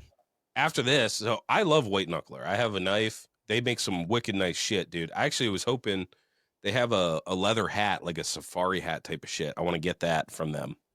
And they had when you go to these shows, by the way, they have the show pricing because they don't have to ship it. They don't have all this overhead and shit. So I was hoping to get one. They didn't have any there, but they make wicked nice shit. So Dan wins that, and I go up. We're just everybody's chilling on the stoop of the prison, and Fish goes, "Dude, you got something on your bike? You got an award." And I was like, "What?" So me and Dan go down. I'm going over my bike. I'm all excited, and about 20 feet away, I see a 21-inch flesh-colored dildo strapped, zip-tied to my sissy bar. Mm-hmm. Hardy har har. I say to myself, got my hopes up. That's I not really what you thought I said. won an award because I was like, he said that. I go, on my bike? Like, why would anybody award my bike with anything? But now I understand. I got the Carmen Sandy Dildo Award. This is a new award that will be making the rounds to every bike show for the next until this thing disintegrates. But Or until whoever's giving it at that particular show gets beat to death with it. yes. It's quite an honor. It's a prestigious award. But yeah, Sammy Kristoff, I guess the story goes, Sammy Kristoff, someone stuck it on his bike.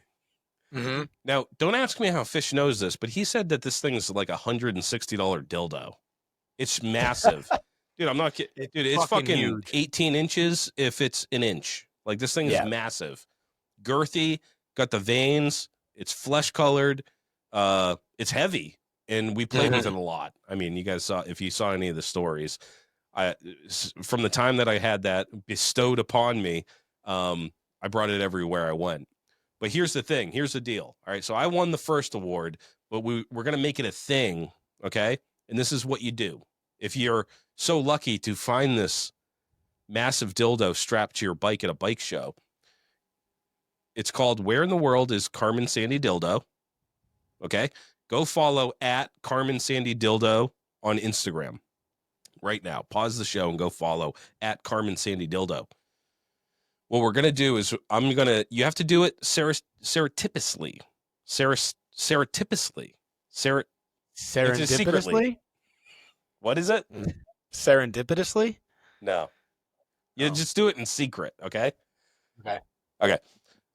You can't let anybody see you do it. If they catch you putting this on your bike, the joke's over. You have to make it so you award someone at a bike show with this thing. You strap it to their sissy bar, and now they own it. All right? So they're responsible for it. They can do whatever the fuck they want with it, but they have to award it to someone else. You have to pay it forward. You can't just keep it in your sock drawer for your old lady. This thing is filthy, by the way. We were throwing it in the fucking, like, on stuff, dude. Like, we're chucking it against the Harley fucking trailer, trying to make it has a suction on it. I slapped it off the front of my truck. You stuck it on there like a unicorn ornament. I stuck it to my forehead like a unicorn. It fucking hurt. That thing's heavy duty. This thing's massive. So don't get caught putting it on someone's bike. You're gonna get shot. But if you get it, let us know and tag it. Yeah, I'm gonna bring it to Laconia, and I don't know if I'm gonna do it at the Hill Climb show or at Truth Show, the custom social, but I'm bringing it, and I'm gonna sneak it in. That's the thing, is you can't let anybody. You can't be like, ooh. You have to sneak it in, and it's massive. It's a massive dildo. So that's part of the fun of it. Your house. Hold on, you're riding from your house tomorrow to Gunstock with that dildo hidden somewhere on your person. Is what you're telling me. Yeah, that's fucking hilarious. And then you got to sneak it into the show, and then when nobody's looking, you award it to someone, and it'll say like at Carmen Sandy Dildo, so they have to go to the page, but you just tag it, take a picture of it, tag Carmen Sandy Dildo, and we're going to see how far this thing goes. I say it's a winner if we can get this thing to go across the pond and we find it at a bike show in like Germany or something. That'd be fucking nuts. But I wanted to make the rounds here in America first. So if I don't get shot to death this weekend, strapping an 18-inch flesh-colored dildo to someone's bike, then that person can pass it on to the next person. I don't know how I might have to have some instructions on it or something. We gotta have Alex tattoo instructions on it. Yeah, that's what we're talking about. Tattoo it on there. That would be great. Yeah. But we're gonna try to make it a thing. You strap this on.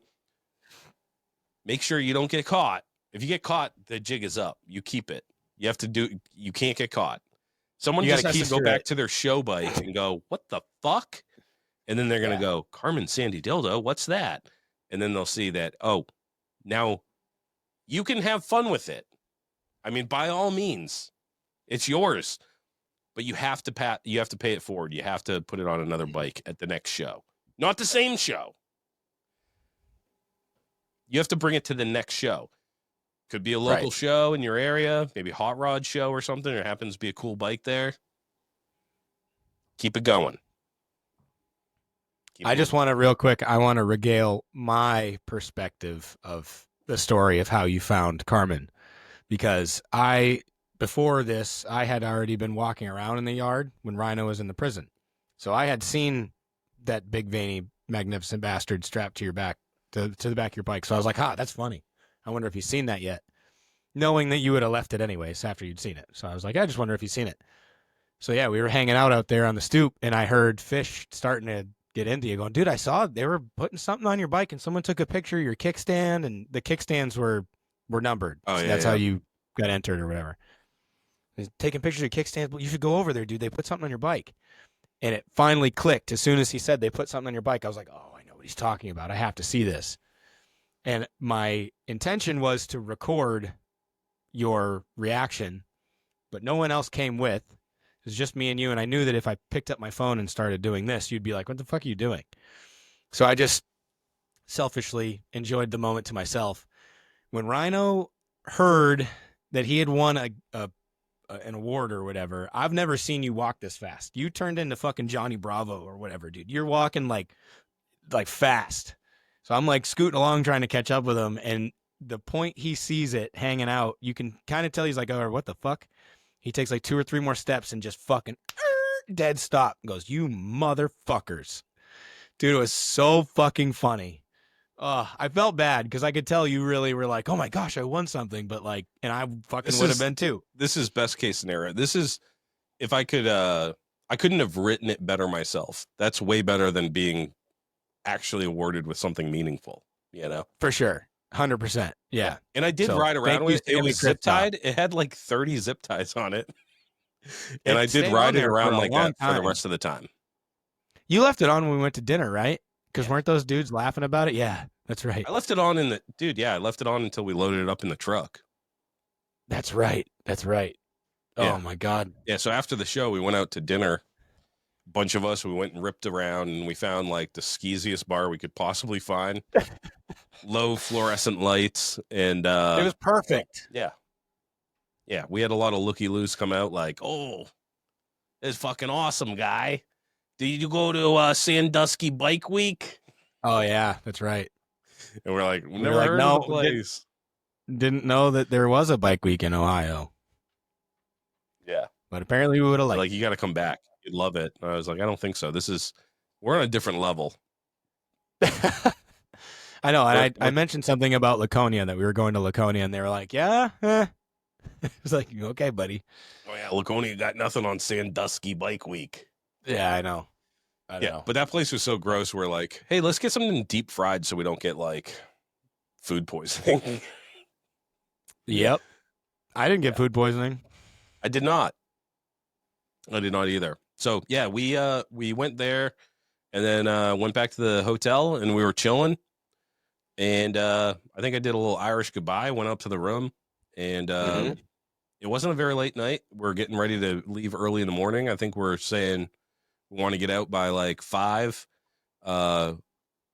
Lex loaded his bike up. Thanks, Fish. Had an extra spot, loaded his shit up so he didn't have to tow his way back to New Hampshire with his shitty brake or lack thereof. And we got a driver. He drove the whole way. The whole fucking way. Yeah, I couldn't believe it. I felt awful. That was nice. I kept saying, like, dude, you sure you don't want a break? And he's like, nope, I'm good. I'd rather drive. Yeah, he did the whole thing. He's a truck driver. Yeah. So that was nice. And then we got to watch the Shawshank Redemption. We didn't see it on the way down. We were just chit-chatting. And you can't watch it while you're driving. You know what I mean? But on the way back, we were just like, you had, like a pillow or whatever. You're just watching it. I had the Carmen Sandy dildo, and I just watched it. And it's a good movie for a long drive. It's like fucking over 3 hours.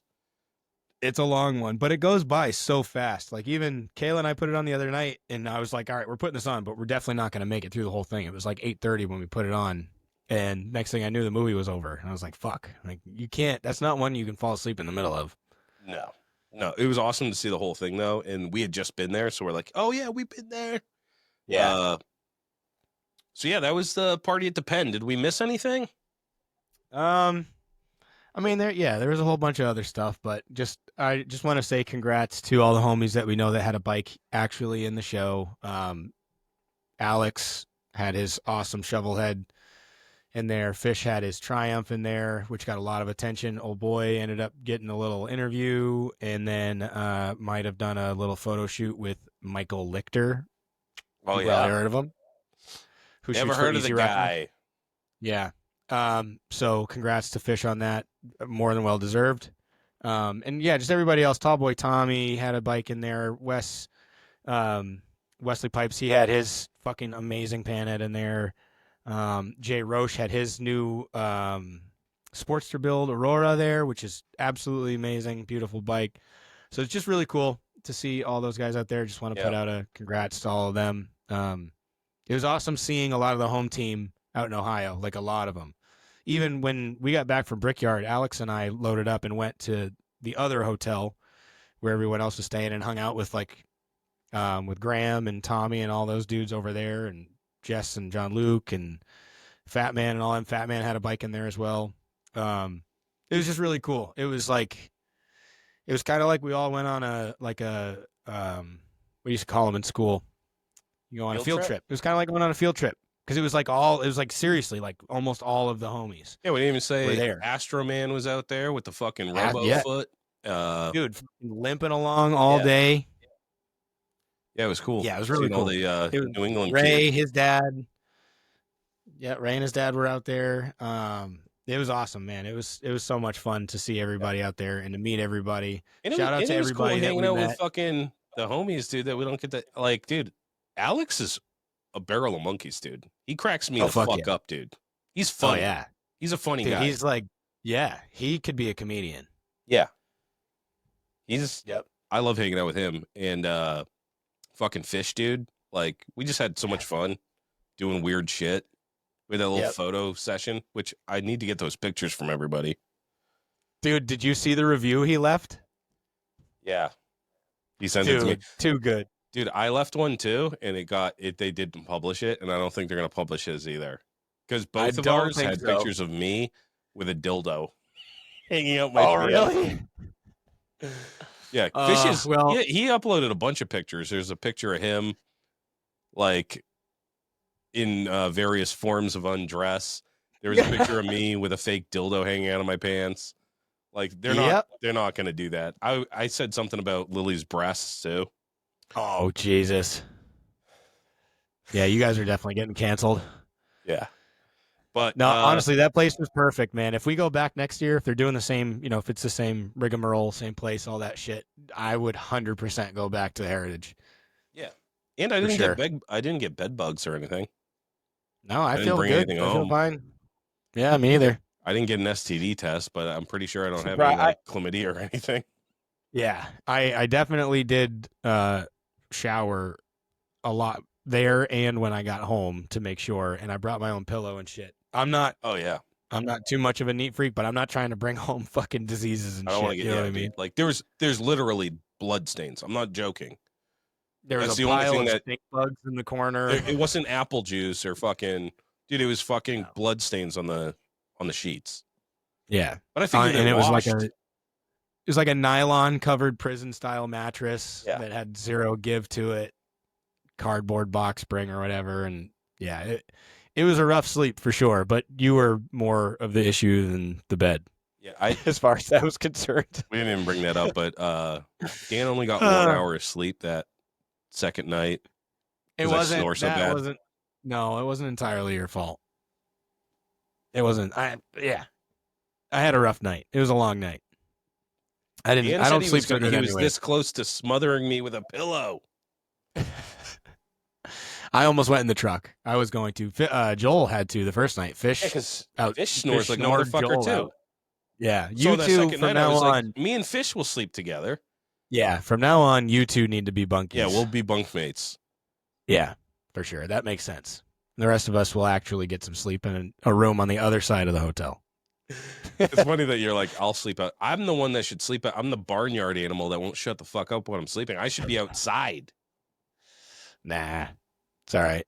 That night, I had some suspicious feelings about some of the people that were also staying at the hotel. So I was out keeping a watch on shit for a while. True. You had first watch. I had second watch when the sun came up. I was like, all right, it's 5 a.m. Dan, you can go to sleep now. Yeah, that second day was rough. The second day, was it the second day we came back early? And no, we stayed till the end. But I think it was the first day we came back and everybody was like, let's take a fucking nap. And I didn't. But that second day after, getting like an hour of sleep, that was rough. At the end of the day, I was pretty cranky. You're a little grumpy. Yeah, for sure. I was running on fumes and sheer willpower at that point. So yeah. But the other thing we didn't mention, went to Krispy Kreme on the way back. Oh my God, bro! How long do you think those donuts lasted? I got 24 donuts. How long? They were gone by the end of the next day. Really? Yep, every single one. They were really good. I'd never been to a Krispy Kreme that I can recall. Like, I'd never seen the conveyor. They had the conveyor belt with the waterfall that's the best part. Yeah, and then they're taking them right off, putting them in. Like, in that, I'm not a donut guy, dude, but that was fucking good. It melted in your mouth. Mm-hmm. They are like, they're crispy, and on the inside, it's like a fucking sugar flavored pillow. And you were talking about Krispy Kreme for the days leading up, and then the entire ride there. We saw the Krispy Kreme. You're like, mental note, we're gonna go to that Krispy Kreme on the way back, and then on the way back, you're like, I'm over it. We're not going to Krispy Kreme.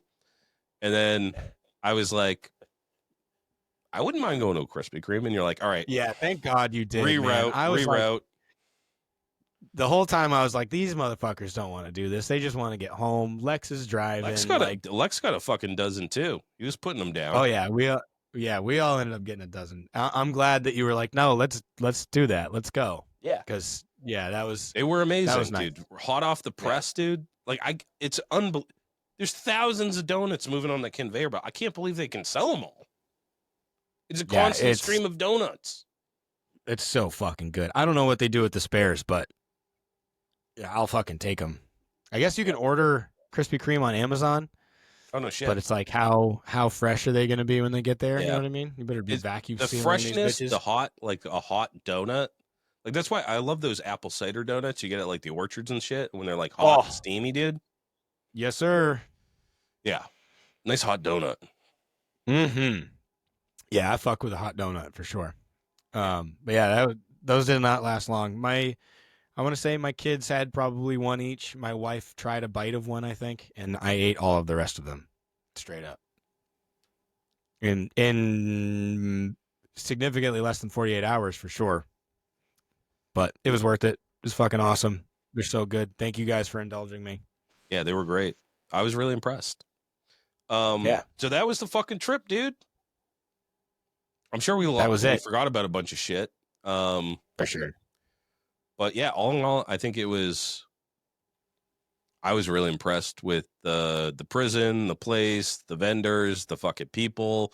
It was awesome meeting new people like that we talked to. Like, that's the other thing is like the biggest thing for me is like when you come around New England, all the same people are at all the same shows, you know? So it's like, oh, I haven't seen you in a little while. But some of these people I haven't seen ever. And I got to meet them finally face to face, and that was awesome. And they were super cool. So I appreciate that.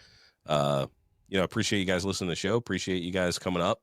Because again, like, you know me, because my face is all over this shit. But we don't know you. I don't know what you fucking look like. You guys aren't taking selfies. You know your boy here hates dudes that take selfies. So if you're taking selfies of yourself, I'm unfollowing you. So if you're like, if you like the show, I haven't seen your face. And if I do see your face, then I've only seen it once. I go, this motherfucker's taking a selfie of himself? Delete. Block. No, I'm not blocking people. Oh, yeah. I just don't want to see dudes' faces. But no. I forgot some shows I got to shout out. I should have done this at the beginning. But Deadbeat's doing fucking 2 shows next month that we're going to be at. We're going to be at one of them for sure. So Manchester Harley Davidson on July 18th. Okay. They're doing their like opening shit and it's going to be sick. They're going to have the Stunty Boys. We're going to he asked us to do a live pod, be a part of the show. So I haven't hashed out the details. We're going to see Steve tomorrow. So we're going to talk about that. But he's also doing another one the next day. This one's cool as fuck, dude. Sunday in Lindenhurst, New York. So this would be July 19th. So the one on the 18th is the Summer Bash bike night, the only bike night of the year they're doing. So if you guys were fans of Deadbeat and you used to go to the other bike nights, they were always wicked fun, dude. They put on an awesome bike night. We used to do it here in New Hampshire over by the airport. Pipe dreams, but they're only doing that one Friday night at Harley. And then they also have a band that night, Geezer. They played at the Deadbeat Retreat one year. They're fucking sick. They're going to have a stunt show and a ride-in bike show. And we're going to be there. Geezer is sick. Geezer is super sick. And then the next one is actually it's a hot rod show. So Holy Black Hot Rod Block Party, Lindenhurst, New York. That's Sunday, July 20th, 11 a.m. Oh fuck! I got the wrong dates here. The next day, it's the same fucking weekend. Same weekend. Holy Blocks Hot Rod Block Party. Yeah. So yeah, that's a killer weekend. Definitely get out there, check that shit out. Go check out I'm excited to see how the events go at Manchester Harley. Yeah, check out the new Harley dealership. Check out fucking dude. Deadbeat always does an awesome bike night, and we're gonna be there. So if you're local, come and hang. The New York one, I'd love to get out to. There's just no fucking way, dude. My summer is packed. I'm looking at every fucking weekend, every fucking week. I'm just like overwhelmed at this point. For sure, there's a lot going on. But I'm really looking forward to Laconia. I was gonna say we have Laconia, we have Deadbeat. I'm gonna try my best to get down to Shady at Katie's in July. Potentially, if we get in touch with Harley again soon, doing our own little bike night type deal or whatever. So there's tons of shit happening. It's crazy. There's a lot of shit that's still going on. So yeah, we were talking about our shit, and we're like, after going to party at the Pen, you're like, if we don't do it like that, I don't even want to do it. Yeah, it's hard to go to see something like that and see the production value of like one of these really big shows and then go back and put on your little podunk show and like expect people to have fun. Yeah. I'd like to, I said this and I don't know how jazzed you are about it. I want to go to a mental institution. I think that would be awesome. I'm all about it. Dude, there's one of my favorite movies of all time is Session 9. And there's it's in Mass. There's an old mental institute. I'd love to rent that place out. That would be super sick. We call it the Breakdown Show or something. Get it? Yeah. Breakdown bike and mental breakdown. Yeah, mental breakdown. Bam. That place, if that place ain't haunted, no place is haunted. Mental institute, dude. Wait. Yeah, I'm so down for that, for sure. Only if you can, I would love to do shit like only that. if you can ride bikes inside. We'll have a stunt show inside. That'd be sick. Smoking tires. That would be crazy. Really, really piss off the ghosts. Plug in the shock therapy fucking machines, dude, and be like, no tintype photos here, dude. We give you a shock. Yeah. That's fucking crazy. That'd be awesome. All right, motherfuckers. Cool. We should look into that. Yeah, I'm going to look into it. Probably not this year. Oh, I don't even know. We talked a lot. We're not even going to talk about it on the show. We're going to save it for another time. But we have an awesome idea for a build-off show. We're going to save it because we're already at fucking 2 hours here, and we got shit to do. I got to go pack. I got to go pack my shit, dude. I got to go try and get my fucking bike running. Oh, dude. Yeah, I can't wait to get down there and get that thing running for real, for real. I mean, we're going to put our heads together. We're going to get that thing purring like a kitten. Yeah, dude, for sure. I'm going to corner everybody. This will be posthumous, but I'm going to corner everybody who knows anything about motorcycles when I see them in Laconia this week and be like, hey, you're not doing anything. Come over here. Yeah, please. You know what the great thing is? You know what the best part about that is? You know those guys, they love a challenge. 100%. They're not like, oh, I got to get this guy. They're like, what? You're having a problem? I got to be able to figure it out. That's their whole thing, dude. Oh, yeah. Real quick shout out based on that to both Tony and Chris from Oxford Choppers. That dude, he's been calling me and texting me, and I've been bothering the fuck out of Chris. saying, "Hey, what about now? What about now? What about now?" And he's been walking me through it, and he's got me as close as I am right now, and I'm pretty close. So, thank you, Chris. Appreciate you, dog, and Tony as well.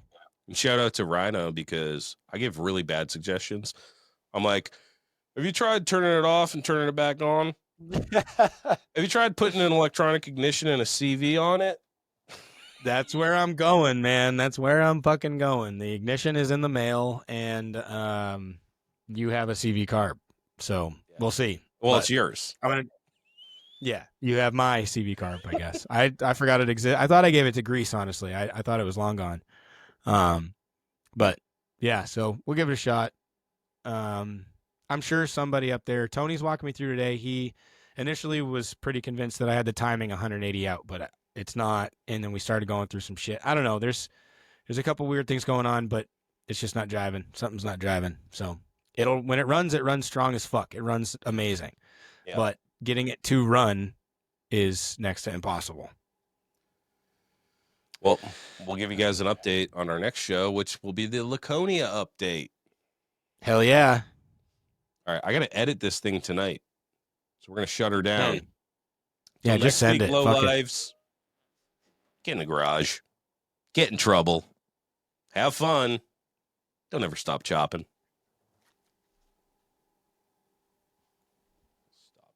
Deadbeat Customs. Steve over at Deadbeat Customs is about grassroots motorcycle riders who take it upon themselves to build and customize their bike. They offer parts for all Harley-Davidson models and also custom parts for choppers, bobbers, trackers, and cafe racers. When it comes to building a custom motorcycle, they carry the best brands available. Go visit their brick and mortar store in Tewksbury, Mass, or at deadbeatcustoms.com. Remember, enter Lowlife at checkout and save some loot. Stay Strong Co. Sean Luke has been sent down from the heavens to bless us lowlifes with the greatest motherfucking hot sauce in the world. Sweet heat baby Jesus in the white pants heralds a message from God himself. This hot sauce is for your food. Keep it off your butthole. The shits, in the hotter than hellfire lowlife chopper sauce. Go to staystrongco.org today and grab yourself the holy trinity of hot sauces. Oxford Code Choppers. Chris is the original bad boy from Oxford, Connecticut. From frame restoration and repair to handlebars and hardtails. Hard parts for hard men. His hardtails are expertly TIG welded and installed in-house. Made of USA-made steel, cast axle plates, he is your man for the hardest shit to hit the East Coast since Hurricane Bob. Find him on Instagram at oxfordco.choppers. Steel City Blacksmithing. Josh specializes in handcrafted steel work right outside of Pittsburgh, Pennsylvania. Anything from custom motorcycle parts to hammers and tomahawks. Don't get it twisted. If it can be twisted, he's twisting it. Check him out at steelcityblacksmithing.com today. Beck Built Fab. Dustin is the plug for excess chopper parts. That's why we call him the Metric Man. Drum disc brakes, mid controls, hand shifters, foot clutch, modded worm gears, intakes, and more. He can do any fabrication job, weld repair, upholstery, or even maintenance. Check him out at beckbuiltfab.com.